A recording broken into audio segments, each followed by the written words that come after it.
We do see a strong lineup in support of this resolution. Sri Lanka is without its powerful allies of last year, Russia, China, who not only opposed the resolution then but campaigned very strongly against it. This time the Sri Lankan delegation itself is in low key. It's a small number of diplomats.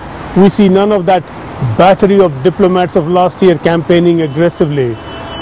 Most of the 13 Western and Eastern European nations are expected to support the resolution, as are many of the 13 African nations. A good deal of support is expected also from the Latin American and Asian members.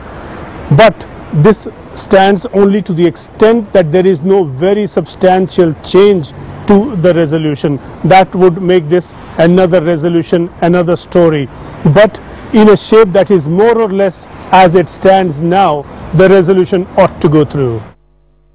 And as India tries to balance domestic politics along with diplomatic obligations, listen in to Sri Lanka's special envoy to the UN and what he had to say ahead of that vote.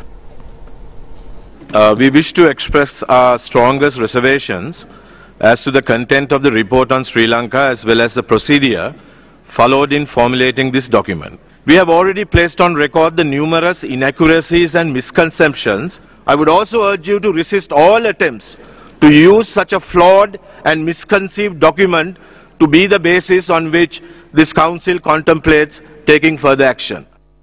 And how exactly will that vote on this resolution on Sri Lankan war crimes play out? Well, let's just try and break that for you. The United Nations Human Rights Council will vote on resolutions for 2 days, today and tomorrow. The US resolution on Sri Lanka is listed first for today. Sri Lanka will oppose that when it is introduced and call for a vote on the resolution. Now, there are 47 countries in the Council, including Libya, which is currently suspended. The remaining 46 countries will vote on the US resolution. The US expects that at least 30 countries will back that. In case India wants to move an amendment, it will need 24 members to back that amendment.